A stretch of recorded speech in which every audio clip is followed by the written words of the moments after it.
তো আসসালামু আলাইকুম এভরিওয়ান, আপনারা সবাই কেমন আছেন? আশা করি আপনারা সবাই ভালো আছেন। তো আমিও ভালো আছি। আজকে আমি যাইতেছি আমাদের মসজিদে, কারণ আজকে শুক্রবার। আজকে যাবো আমি মসজিদে। তো মসজিদে যাওয়ার জন্য সবকিছু রেডি হলাম, বাসা থেকে বের হলাম। তারপরে দেখলাম আমার ভাইস্তেরা মসজিদে যাইতেছে, তাদের সাথে একটু আড্ডা দিলাম, মানে তাদের সাথে একটু কথাবার্তা বললাম। দেখলাম সামনে আরও মুসল্লি অনেক ভাই ব্রাদারেরা যাইতেছে মসজিদে, আমরাও যাইতেছি সেই দিক দিয়ে। তো যেতে যেতে আপনাদের সামনে আমার এখন ভাই উপস্থিত হলো। দেখেন ভাইয়ের অনেক পেট মোটা হয়ে গেছে। আর সামনে আরেকটা ভাই আছে, দেখেন সে ভাইটি বলতেছে আজকে মসজিদে নাকি ফতেহা আছে। ভাই মসজিদে নাকি আজকে ফতেহা আছে, তাই আমরা আরও খুশি হলাম যে আজকে মসজিদে যাব। মসজিদে নামাজ পড়ার পর আজকে ফতেহা আছে, এই ফতেহাটা খাবো। তো কথা বলতে বলতে চলে আসলাম একটু মসজিদের একটু কাছে। দেখেন মসজিদ, আর একটু পরে আমাদের মসজিদটা বের হবে। কথা বলতে বলতে চলে আসলাম মসজিদে। দেখেন অনেক মুসল্লি আমাদের মসজিদে।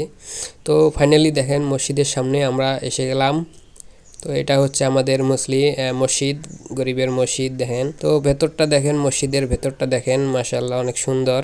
ইমামেরা বক্তব্য দিতেছে ওখানে। তো সবাই নামাজ পড়তেছে, বাকি নামাজগুলো পড়তেছে। তো ভালোই লাগতেছে আজকে নামাজ পড়তে এসে। দেখতেছি সবাই খুতবা শুনতেছে মনোযোগ দিয়ে। তো আমার এক চাচা তো বললো যে ক্যামেরার সামনে এখনই। তো তারপরে সবাই নামাজ শুরু করে দিল।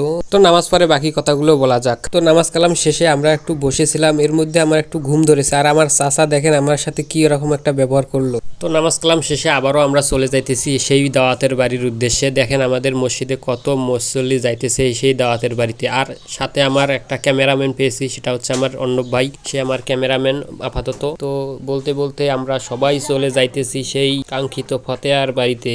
তো সবাই ভিড় করে যাইতেছে, আমিও যাইতেছি আগে সামনে। দেখেন তো সাইতে একটা চাচার সাথে দেখা হলো, চাচা নাকি আডার ডাল খুব পছন্দ করে। তো আমরা ফাইনালি চলে আসলাম সেই ফতেহার বাড়িতে। তো এখানে এসে দেখতেছি অনেককে খাওয়া দাওয়া শুরু করেছে। তো এই দেখেন আমার এক বড় ভাই সেখানে আগে থেকে এসে খাওয়া দাওয়া করতেছে। দেখেন কিভাবে খাওয়া দাওয়া করতেছে আমার বড় ভাই। তো এখানে সব পাক শাক হয়েছে। দেখেন তো আপনাদের এলাকায় কিভাবে পাক শাক হয় একটু কমেন্ট করে জানাবেন। তো দেখেন অনেকগুলো লোক এসেছে এখানে খাওয়া দাওয়ার জন্য, আর আমার ভাই এটা। তো ফাইনালি আমরা আবার হাতে পেয়ে গেলাম প্লেট। দেখেন সেই কাঙ্ক্ষিত ওয়ান টাইম প্লেট।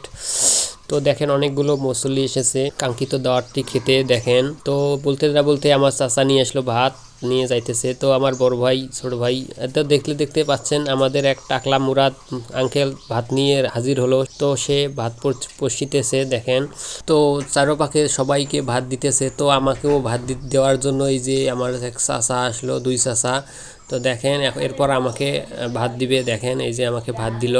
তো ভাতগুলো অনেক সুন্দর ছিল, তারপরে খাওয়াটাও অনেক সুন্দর ছিল। মাংস পড়ছিল 2 পিস, মাশাল্লাহ। তো খেতে আমার সাথে আমার এক বড় ভাই বসছিল, যার বলছিলাম পেট মোটা, সে আমার সাথে বসছিল আর বলতেছে যে খাওয়াটা আজকে সেই হইতেছে সেই। তো অনেক খাওয়ার সময় মজা করলাম, মজা করে খাওয়ার শেষে এখন আপনাদেরকে বিদায় দেওয়া হবে। তো ভালো থাকবেন, সুস্থ থাকবেন। পরের পার্ট দেখার জন্য আমন্ত্রণ রইল আপনাদের।